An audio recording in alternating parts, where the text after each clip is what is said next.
So I'd like to start giving you a chance to introduce yourself and a bit about your neurodivergencies and your disabilities. So, hi, my name's Ciara, and I am a disability activist. I have autism, cerebral palsy, and profound loss for biological clock impact. All right.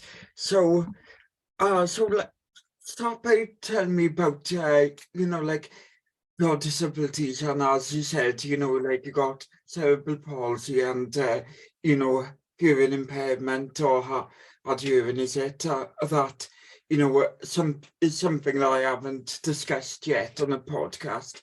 And so can you tell me a bit more about those your disabilities and conditions, if you don't mind?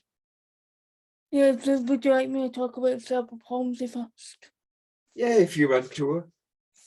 So, cerebral palsy is a group of conditions which affect children from birth or prenatal.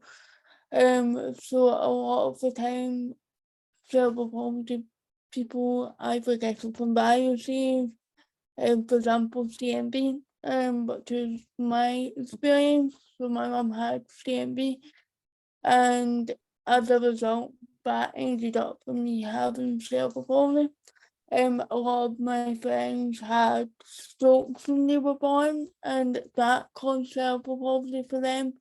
So cerebral palsy is just affected by any trauma that happens before birth or during birth, or like before the ages of can't really remember, but it's like very early childhood. Yeah. Right. Yeah, thank you for sharing about that. And what what are the other conditions did you tell me about? And I'm sorry, when you do didn't section, get yeah, that. that's okay, yeah. It's like I'm just gonna put my volume right. Okay, what did you say again? That's okay. Okay, can you repeat your question? Oh, I was asking so you was talking that you have other disabilities and neurodivergent conditions in the introduction. So can you tell me a bit more about the other conditions that you have? Yeah, so with my cerebral palsy, I ended up in the ICU for 8 weeks, and doctors thought that I would become deaf. And with cerebral palsy, there are commodities which do affect, like hearing loss. You can have other disabilities.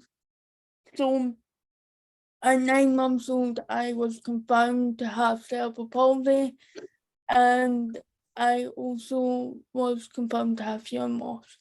It was kind of my mum that kind of figured out that I was losing my hearing at a very young age. I wasn't picking up on sounds the way that my peers were, and she was pushing for hearing loss diagnosis. By the time that I was 2, I had my first cochlear implant, and I was confirmed to have profound hearing loss on both sides of my ears. And by the time I was 5, I had biological full cochlear implants on both sides. And that was kind of my life. I've never experienced anything else other than being deaf and being disabled. Like, a lot of people always ask me, like, if you were lost to hearing at a very young age, do you remember life before getting your cochlear implant? But I cannot, because all my life I've always had either hearing aids or cochlear implants.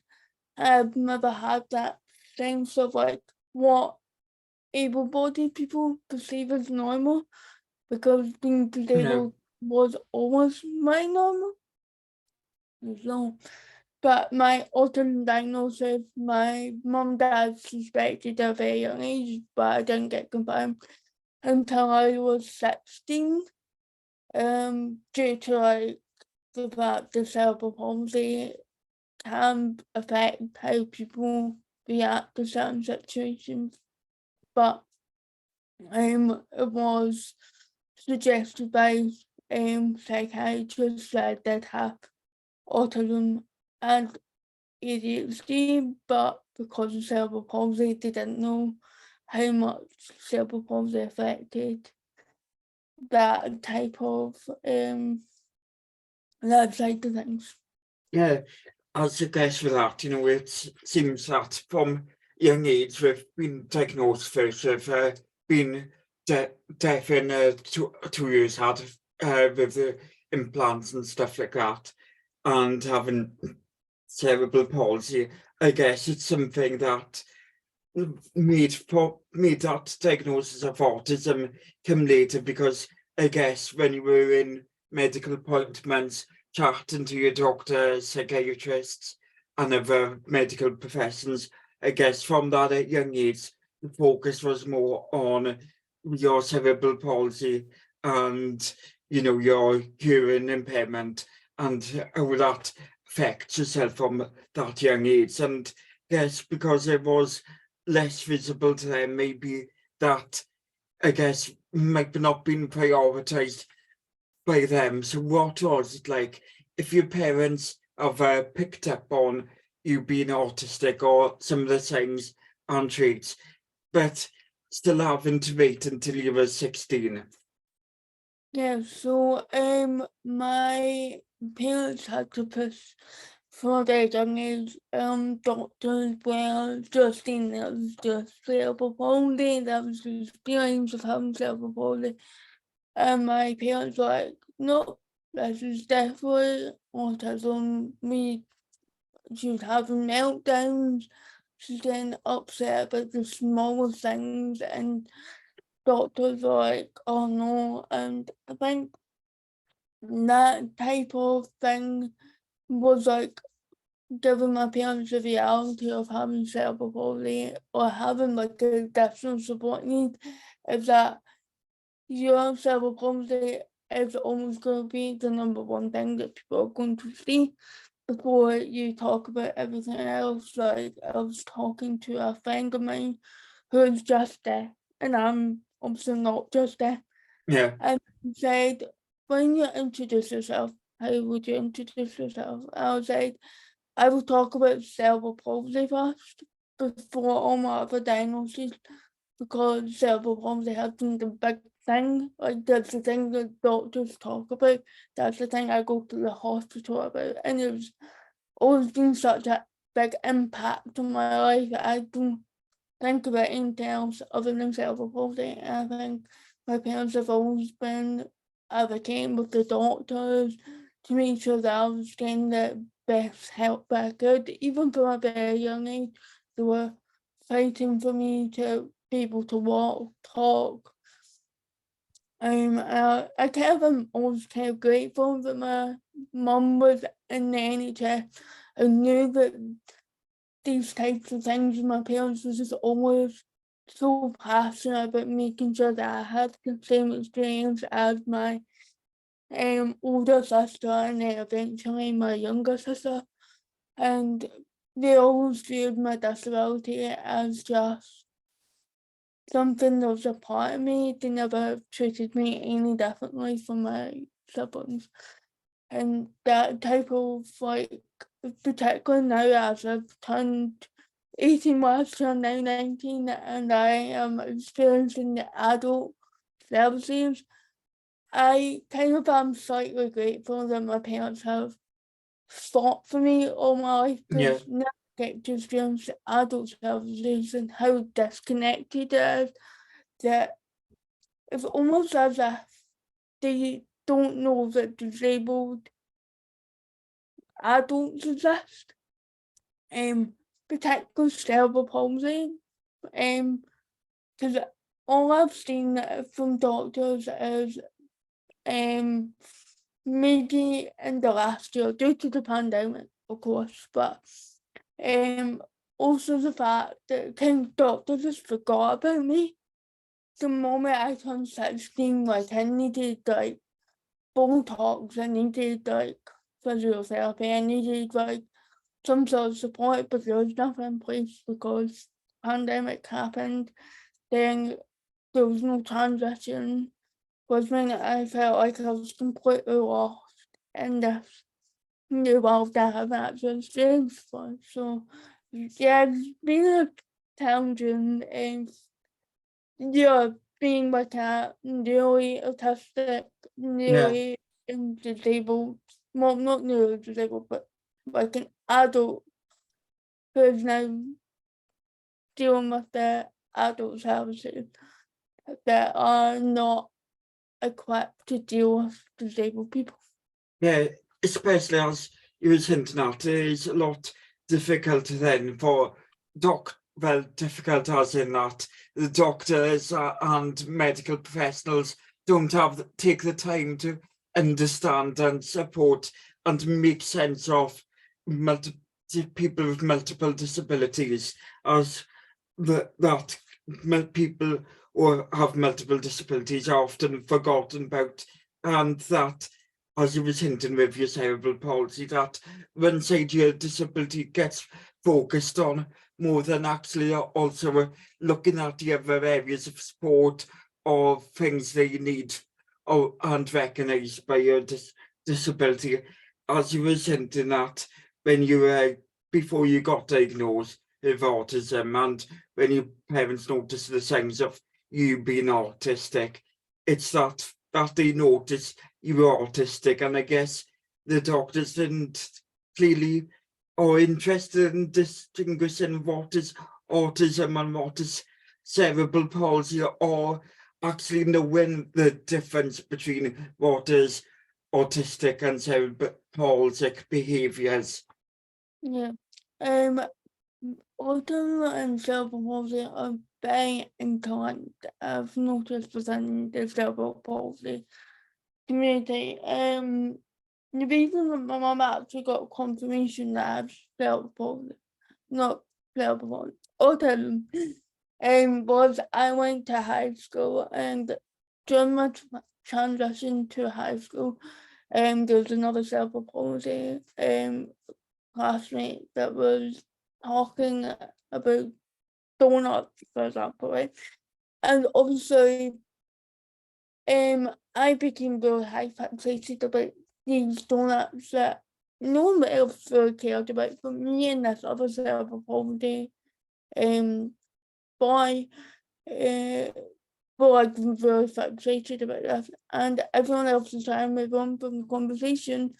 And my mum noticed that I was expressing the same exact things that he was doing, and in mum's eyes that that has cerebral palsy and autism at the same time, and that it's not just that I'm just a bit weird, that Yeah, I just was just autistic with cerebral palsy. I think having that like representation of actually having someone else who has cerebral palsy and autism just made things make more sense in my mum's head, that absolutely we should be fighting for an autism diagnosis. And it was as if doctors weren't denying that I didn't have autism. It was more my autistic traits weren't fitting into their perceived autism traits, because I'm a film, so I mask all the time. And they were like, well, that is a trait of girls having autism, but we can't link that to your feelings, because when they first tried to diagnose me at 12 years old, I was just shown up with like having traits of ADHD, having traits of autism. They couldn't like completely confirm it was just autism or it was just ADHD. And they had to make me wait until I was like 16 years of age and I was fighting for years trying to get an autism diagnosis because I was just like, this diagnosis will make a lot more sense. I need it because I'm not just got cerebral palsy, I have autism Yeah. and support and places to support that autism in it and cerebral palsy. And I think now that I've been confirmed to have autism, I've kind of accepted that, I've kind of learned to embrace it a bit more. I relate a lot more than I thought I did.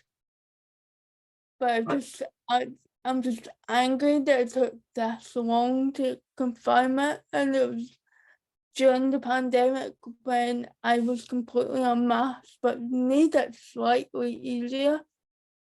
But Yeah, I understand for the pandemic, it is a time that made it slightly easier for people to unmask or notice and realise that they are autistic, or like at a point where they can actually build up a case and to put together to prove to like a medical profession that they are autistic and can explain that to the medical professional. As you say, Nat, with that, it did help then from a young age to be able to be in the class with somebody who also had cerebral palsy and autism, as before, like if you had any like interactions with other autistic people who have another disability, as you said, with cerebral palsy, then makes it easier to realise that, or exemplifies that the two conditions can co-occur, and people who have like co-occurring disabilities, as when we like talk about like autism issues or cerebral palsy issues, I guess you find that the community of those who have multiple disabilities like yourself often forgotten about or underrepresented and within that community. yeah, I think like I've been surrounded by autistic people all my life, and I guess I never felt really connected to them because in my head I was like, oh, I'm not as autistic as they are, but I was absolutely was as autistic as they are. I just didn't have that vocabulary at that time. Like I was having like sensory overloads at school, thinking that they were panic attacks. And then immediately after I left high school, I was like, they were sensory overloads. But I never had the understanding that that's what they were, and my school were treating them as if they were panic attacks. Yeah, And in my head, I almost have rationalized it.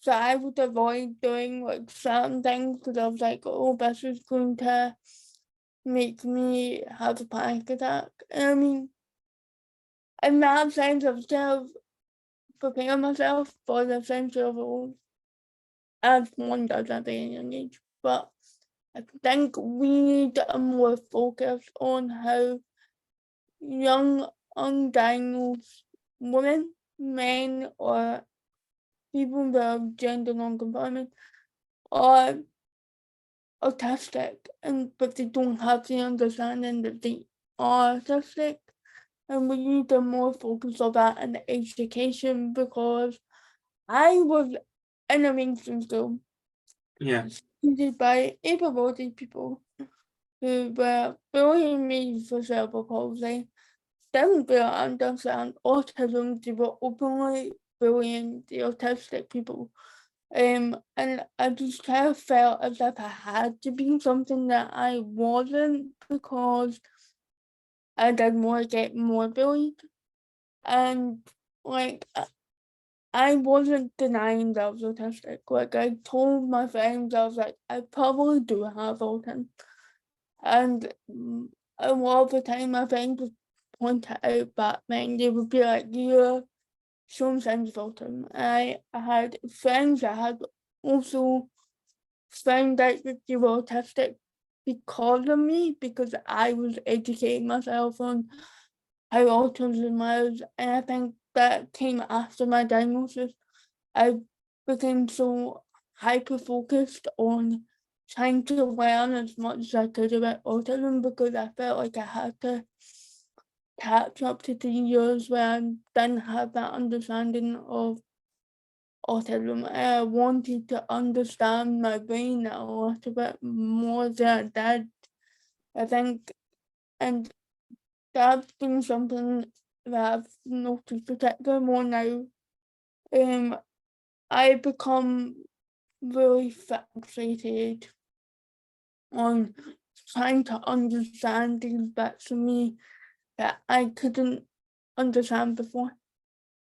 Yeah, I totally understand that, but yeah, as of late, though, you know, being young, and even though I was diagnosed at the age of like 10 or 11, I would say more probably 10, and from then, well, year before I was diagnosed with anxiety, but until late, it was only until I was like 18, I kind of started feeling comfortable to talk more about my experience of autism. And, you know, for those years in between, there was a lot of internalized ableism because I totally didn't understand what it was.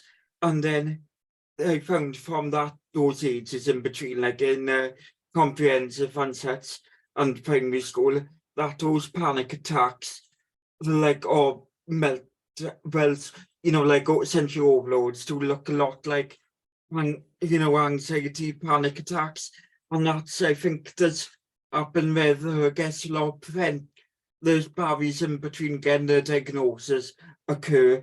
As you said, it's courageous, and that you was able to start talking to your friends about being autistic before you even got diagnosed, as I think that is something amazing that was something I wouldn't have the confidence to be able to feel comfortable, you know, explaining that. And as you were hinting at, you know, when you like in a mainstream school with you know, bullying that happens to anybody who's neurodivergent, then that's something, I guess, whether you started the masking as a safety mechanism, but it's quite good that the other people around you, you could find that you can start to educate them, and they can learn about actually they were autistic as well. Yeah, so that's how I actually got into activism. I love to talk about cerebral palsy, because I was so fascinated about cerebral palsy. I had to share it with every one of my classmates, which at that age, teachers should have known that I was autistic because I just kept bringing it up every 5 minutes. But I was so interested in educating people about cerebral palsy. And during the pandemic, I started working with the National Autism Society to kind of almost understand what my experience being deaf was, because although I felt quite excited being deaf, I just kind of never focused on it. I was like, oh, okay, this is just a part of me, I don't really care about it. So I started working with the National Autism to talk about the impacts of being deaf, and I brought up the fact that I'm not only just deaf, I have additional support needs and cerebral palsy, and they were very interested in the site because there's a lack of awareness of being deaf, but also being deaf and disabled, because all I saw was deaf, able-bodied people is talking about their experience being deaf, and I was like, I can't relate to that because my experience is not just deaf. And for that, I started the campaigning for education being a little bit more diverse, so talk about disability within mainstream education. As a lot of the time, bullying happens because no one understands what the person is, like what their Yeah. disability. And that was kind of when I started to kind of be like, okay, I want to start pushing this. So in my last year of high school, I found like a group called the Inclusives who had students who had disabilities. Obviously, they were all undiagnosed, so some of them had autism, some of them had hypermobility, but they all had some sort of disability.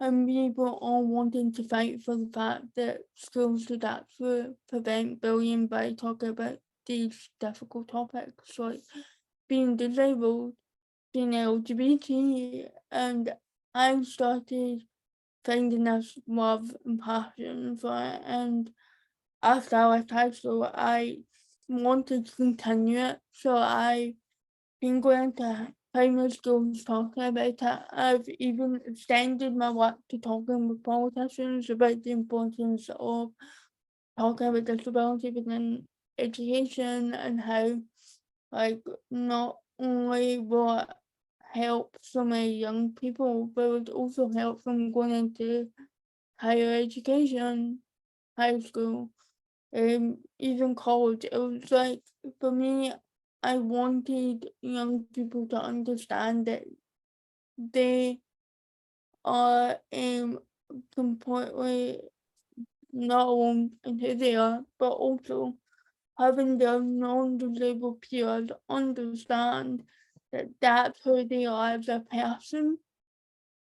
So I think, like, I'm kind of glad that my work has kind of expanded to not just primary school, but for the education, like, people let me talk about how colleges are supportive place for disabled people and stuff like that. I think I love just being able to push for this more aware education about disability.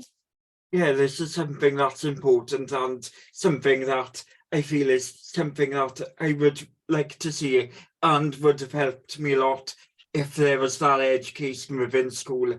And I find it's quite amazing just to have started within your school a group of disability club kind of organization where you can talk to other disabled children within your school and actually, like talk about issues and how it affects you and, what's like the school experience like, as that can, I guess, like can encourage you to advocate for your rights in your school environment and to educate those around you as something it seems like it's a great idea for me for most schools to consider like spaces for autistic or under people with other disabilities to actually work together and almost like I guess it's like a bit like a union in a sort of way where you can or like a school council where you can actually talk about these things and actually work off like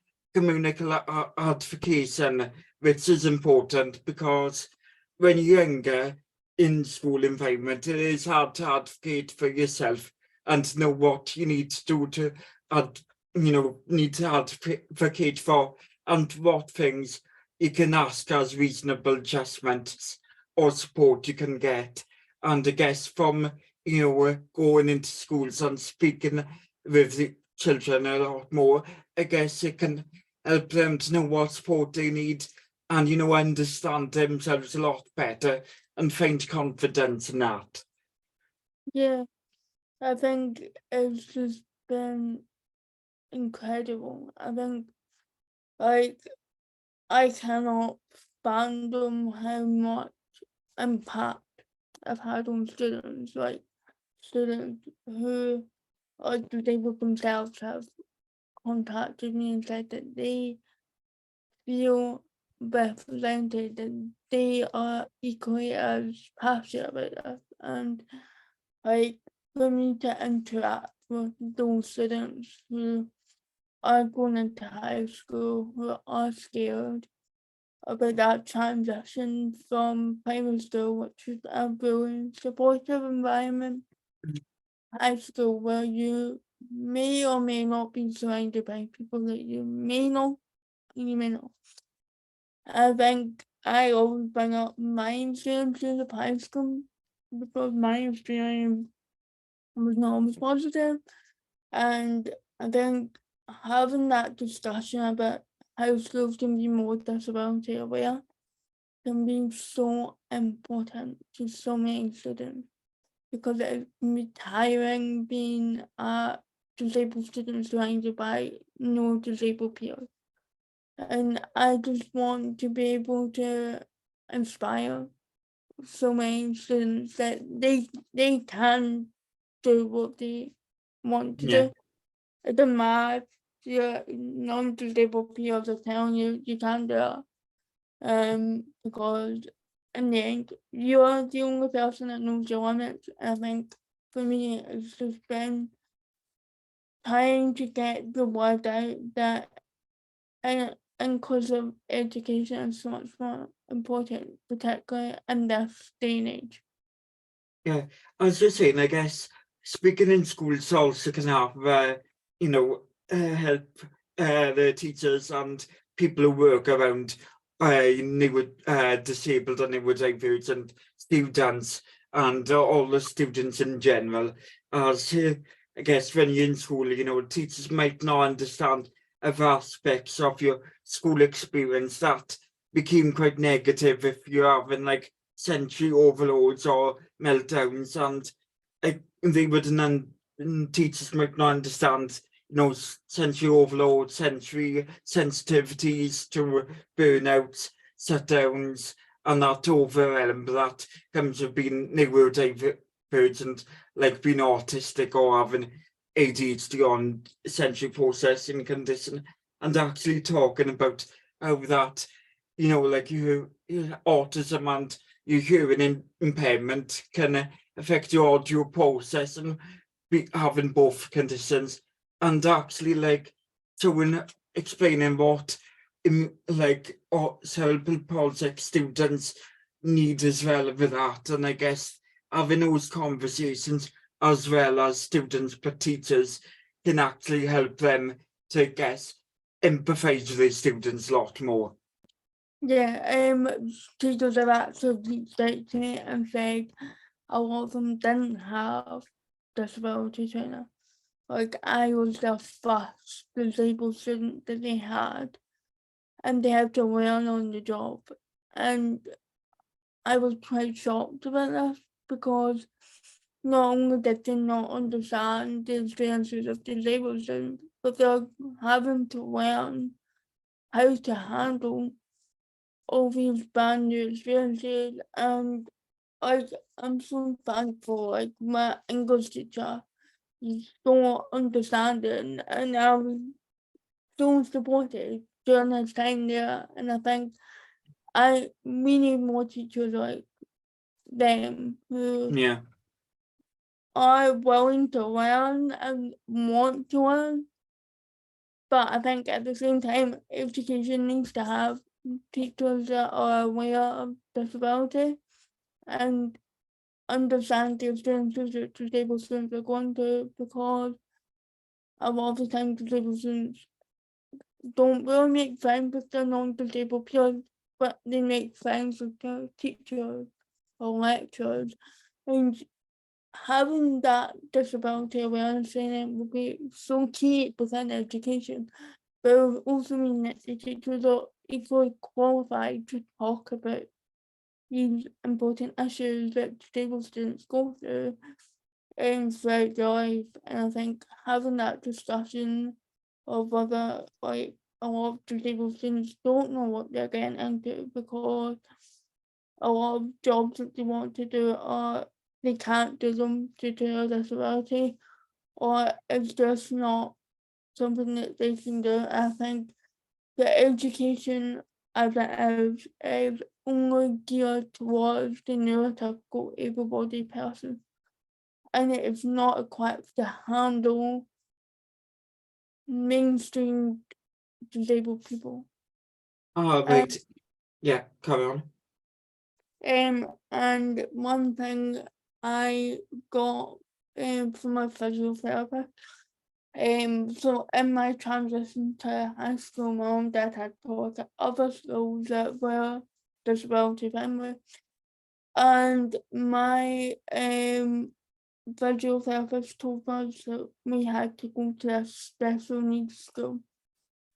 And my mum and dad were like, absolutely not.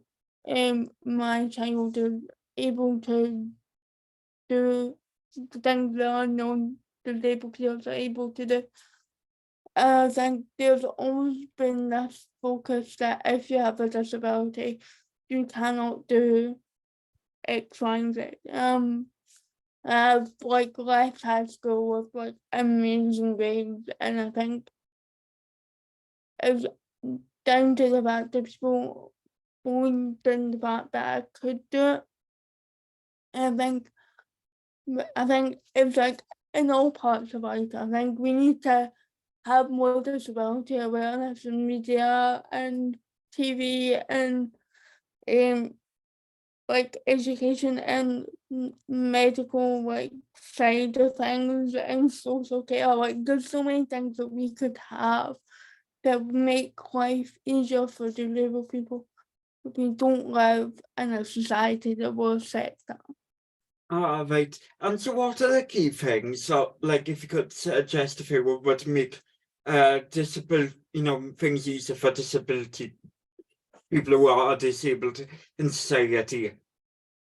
Having like lifts at work, having sensory spaces where autistic people can go to if they're like feeling overwhelmed, having quiet rooms, having like toilets that actually walk. Like there's so many things that like people look at, for example, a ramp and they're like, well, that's good enough, but it's not good enough because the disabled person can't get up it, or it's just rocky, or like when the engineers do all the accommodations for a building, they're only thinking about what caters to one group of disabled people, whereas we should be able to cater to all disabled people, regardless of who it is, and it shouldn't be a challenge to fight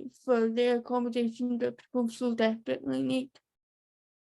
Ah, great. And like I still found out that you were campaign ambassador for I Will.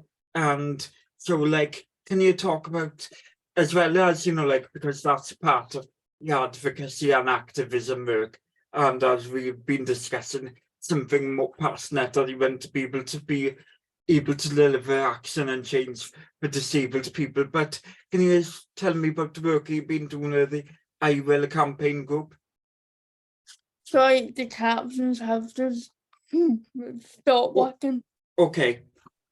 Do you want me to repeat that again? Yeah. All right. So, yeah, as we've been talking about that, you want to be able to deliver action and change and stuff like that.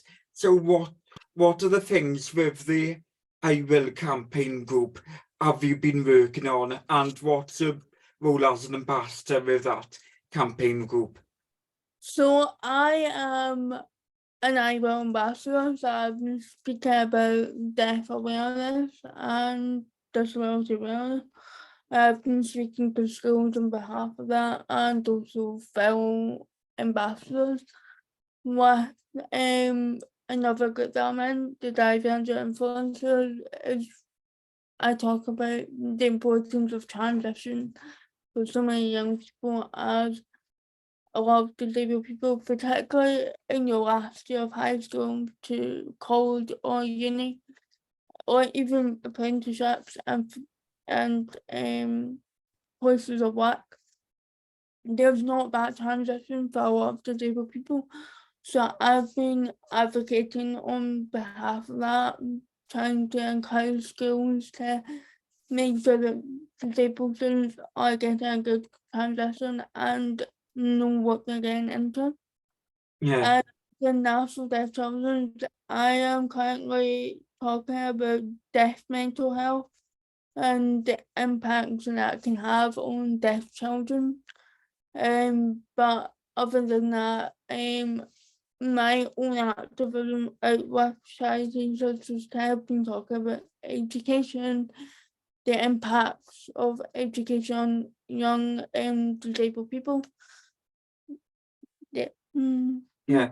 And so, as you mentioned, like you're passionate about deaf mental health and the mental health of deaf people, and it's something that a part of your work with I really you focus on. So, can you explain about what's the you meant how has been deaf impacted your mental health, and how has the deaf community said that being deaf and within a hearing society that the mental health has been impacted? So I think particularly as a lot of young people rely on speech.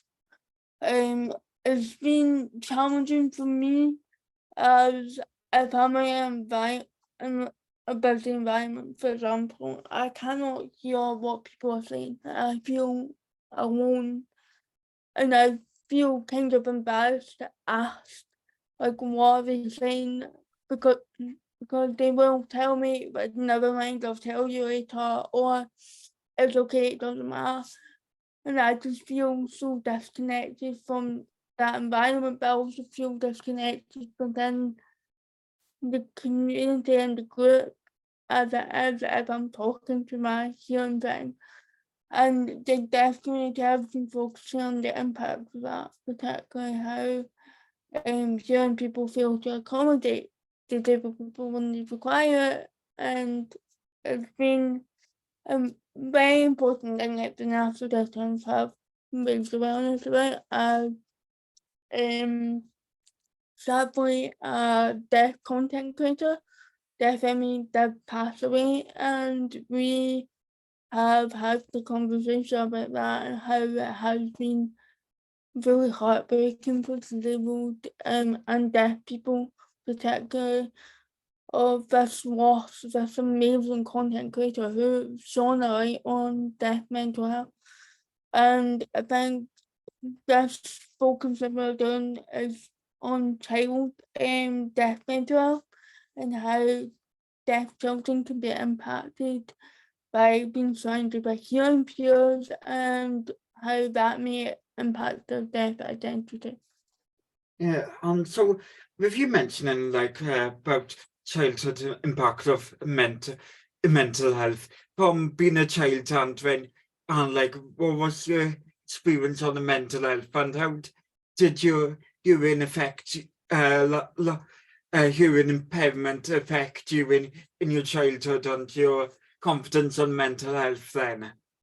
So I hung around deaf people from a very young age. My parents had us one cup with other deaf people, so I wasn't exactly alone. However, when I got into mainstream education, particularly primary, I felt more alone and missing out conversations.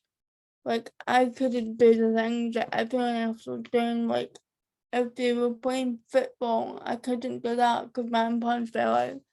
And obviously, I was also disabled, but it was more, I just felt as if I couldn't connect with my friends because they were able to go to concerts and hear everything that was being said, but all I heard was just noise, and it was tiring. And like cochlear implants have been developed like quite well, and back when I first got my cochlear implants, they were not as good quality as my cochlear implants today, which meant that I was missing a lot more conversation. I was relying on lip reading, and I was just exhausted all the time because I was missing conversations. People were giggling about a joke that was being said, but I couldn't catch up on that.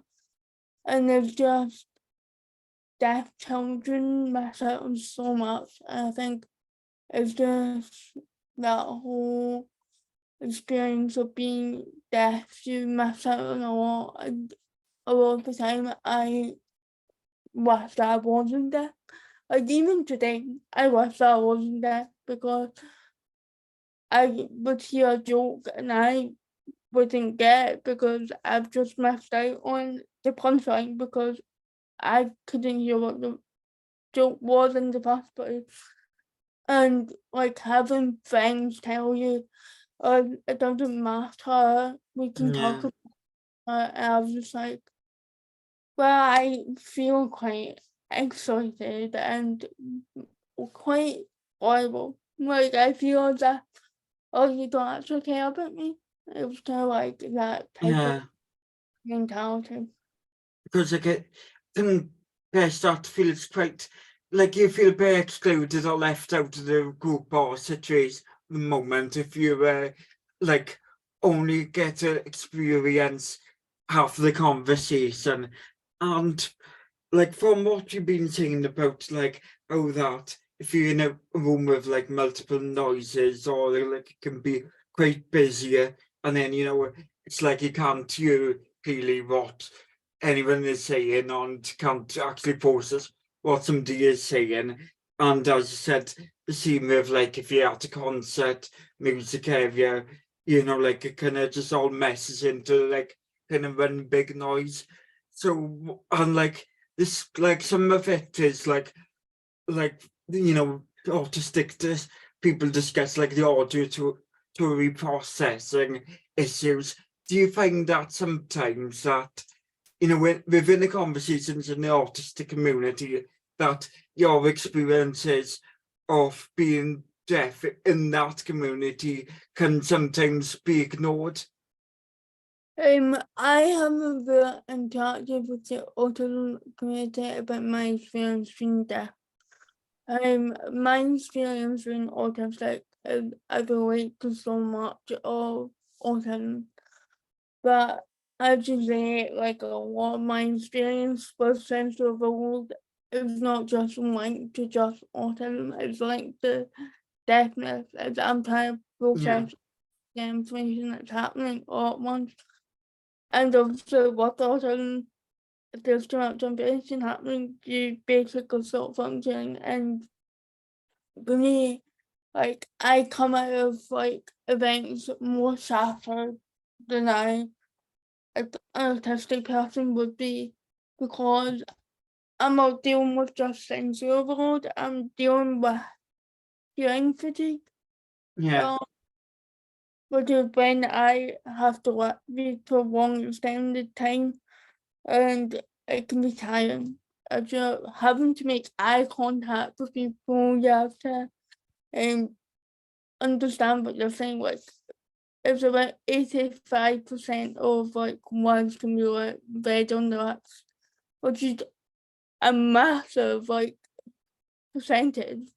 yeah, It's quite tiring because that 20% you're missing out because you can't actually hear what's happening. I think I have been, I'm kind of grateful for the fact that I have professionals because days after like events and concerts I go to, I can take off my AirPods and I can like live in silence for like hours to kind of recuperate from that because the world becomes quite loud after a while and I just kind of like to sit in the silence of my own world and I enjoy having that ability to take off my AirPods.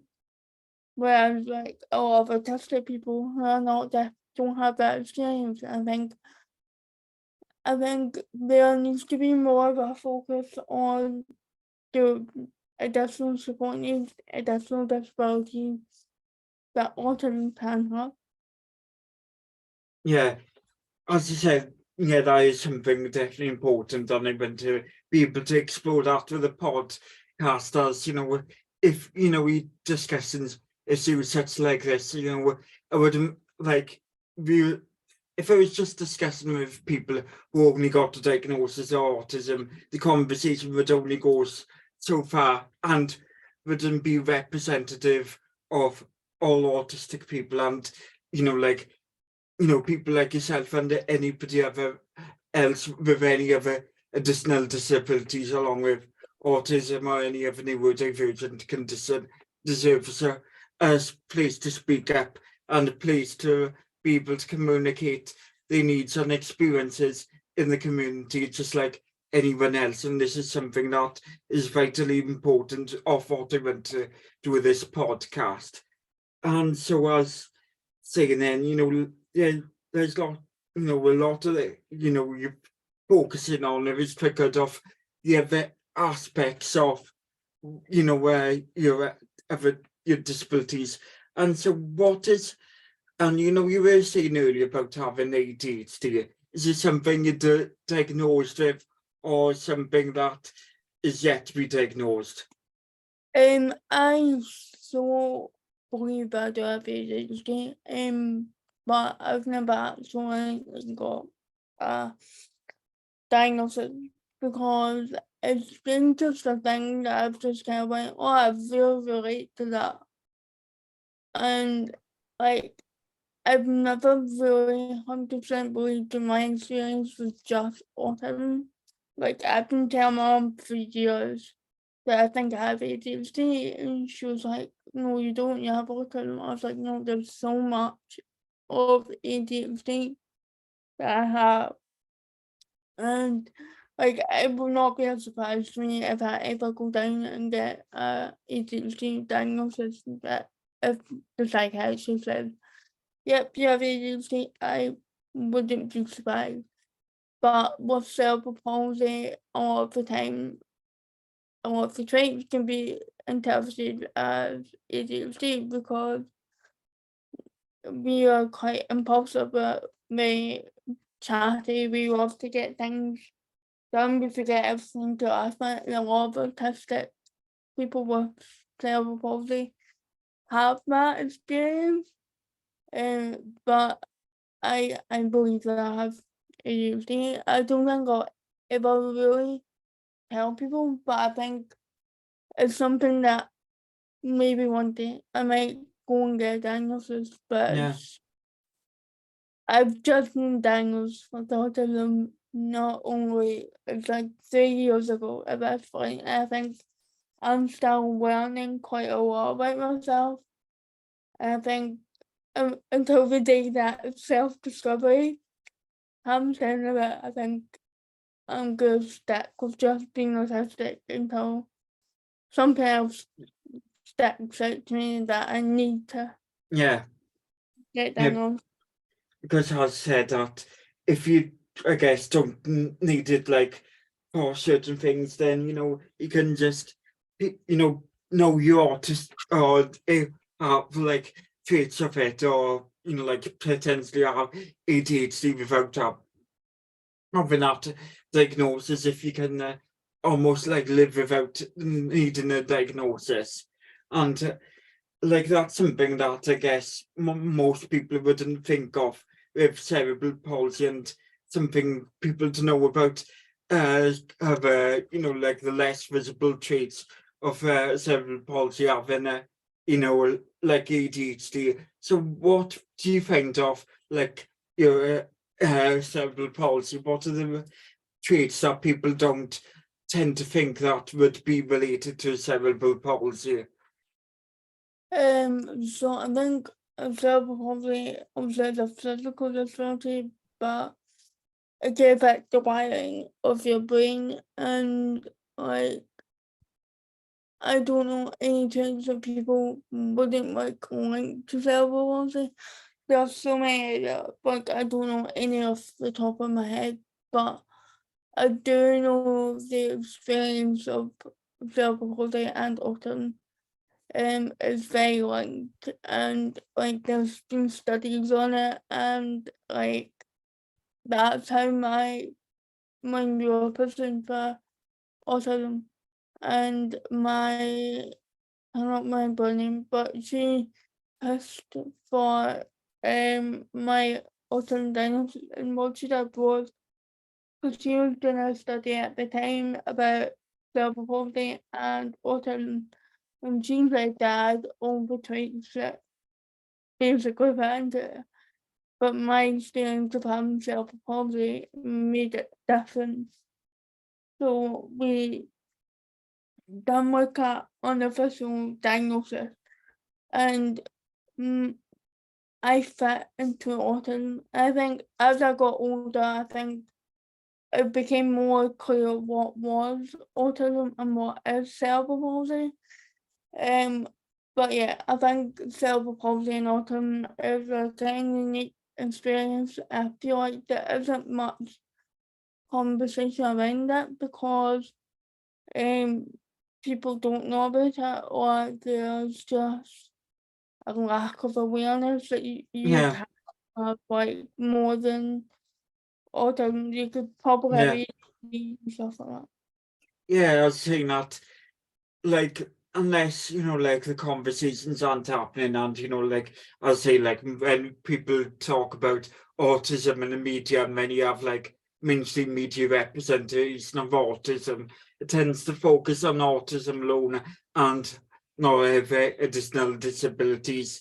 And as I say, that's something that, like, leaves autistic, cerebral palsy people out, are, like, excluded from. And as I say, like, if you do these conversations more, we can understand more about it. And then, as seems hinted at, there's a lot to learn and be understood about the, two experiences in one, or two conditions in one. And then it's something that you've been learning a lot about yourself. Yeah, I think more now I've begun to just notice things that like I would have never noticed at like 12, and like the things that my parents would bring up, and I would be like, oh, that that's autism. But Yeah, my experience has always been kind of always like cerebral palsy.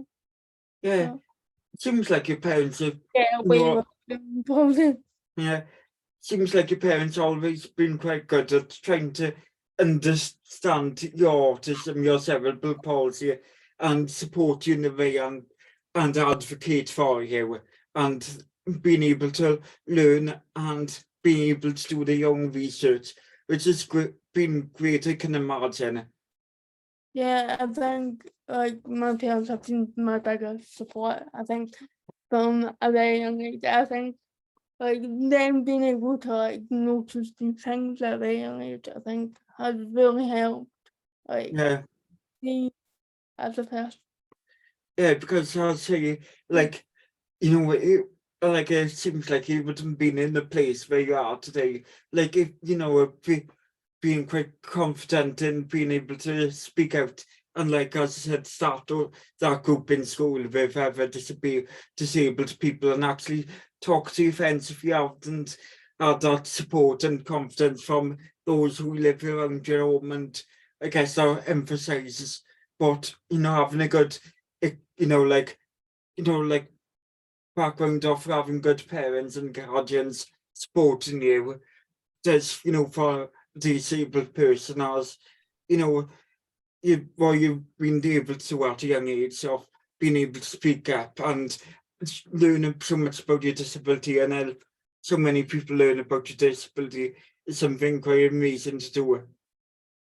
Yeah, I think the support that I've had from like not only my parents but my grandparents, my sisters, I think it's been really supportive, and they've all kind of celebrate everything I do.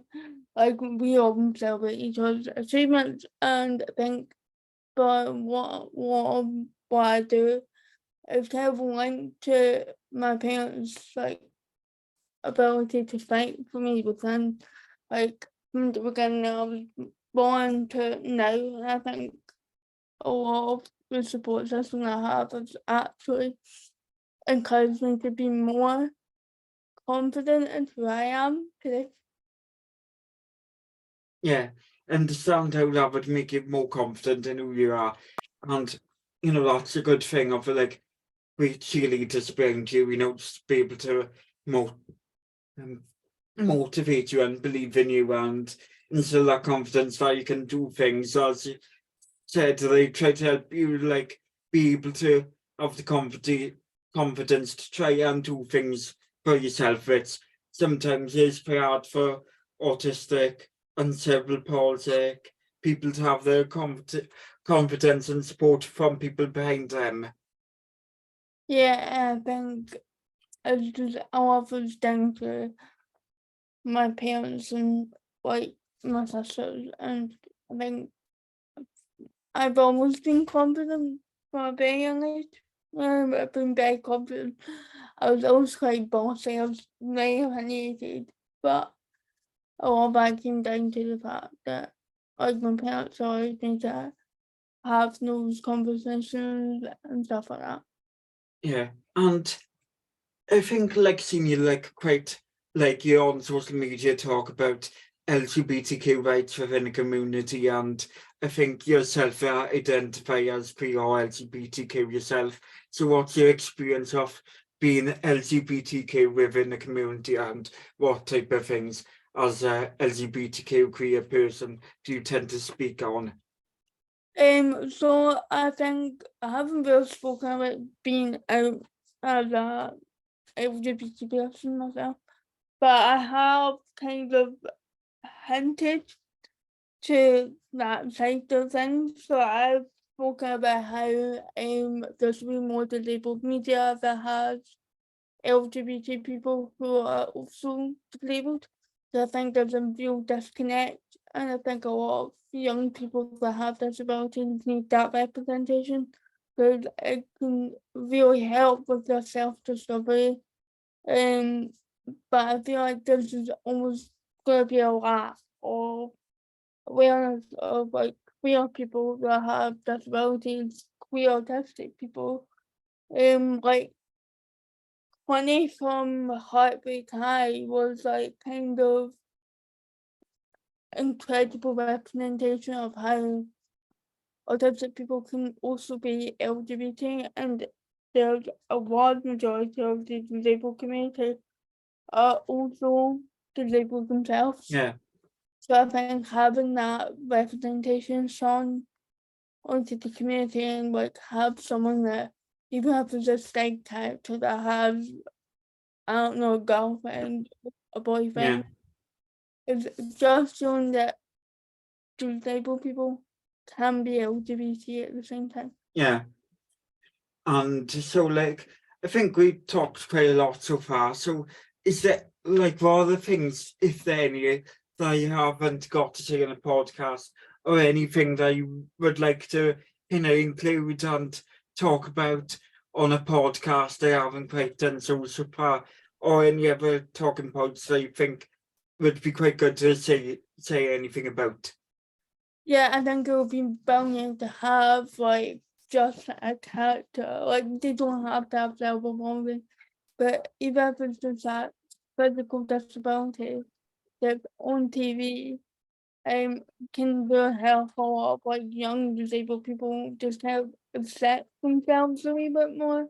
Yeah. And so, Yeah, as you said, with like character like Quinny, like that was a good example of autism on TV, because as you said, it's very rare that you get the accurate and diverse representation on television, and that doesn't play into tropes, or is something that doesn't seem to be written by anybody that is autistic or neurodivergent themselves. And as you could tell with like Chloe Hayden herself on that, so it's kind of able to add some of her own experiences into that, and her own means of being autistic herself onto that. So that as a viewer could see that, and then recently got had Ellen McNichol's TV book series, It Came to Spark, being adapted for BBC. So is there anything else that you haven't got to say that you would also want to say in the podcast? I would love like a lot more conversation about how education can impact like disabled people, like more like the bullying side of things, because obviously bullying can really affect disabled people's self-identity of themselves, but also their understanding of who they are. I Yeah, think like as an everyday experience that disabled people may experience discrimination because they're disabled. But I think having that conversation about how can we prevent that, how can we make sure that we ourselves are safe. And I guess that's why you like find it's important that you've been able to have the privilege of speaking to politicians and with people in politics, as I encourage is actually introduce some sort of training or education and something within schools. And like as you said, from like focused on areas of anti-bullying, looking into ableism and disability discrimination, whether it's in school education and in wider society. So as I said, for anything anti-bullying for disabled people and that training and education exactly, what are the key things would you like to see happening in that? And how do you think that needs to happen to get to that point? I think one thing I would like to see particularly and definitely I've seen it is the conversation around discrimination. Like even the everyday words that people say, that people may not know or it was is having that conversation about how words have certain meanings to it. Having like being able to support disabled students who may be going through this discrimination, and also having that open communication about how disabled students can be well supported for their education. I think these are the key things. I think because we can talk about ableism, we can talk about all these important things, Yeah, but if teachers themselves don't know how to identify simple, just stuff like subtle ableism that's in the classrooms, like girls in class giggling to each other about the yeah, disabled person in the class. Like teachers won't know how to pick up on that, but the disabled person does. Is having that experience like shared with teachers at definitely understanding that disabled training, anything that kind of opens their eyes to the reality of the lives of disabled students. yeah.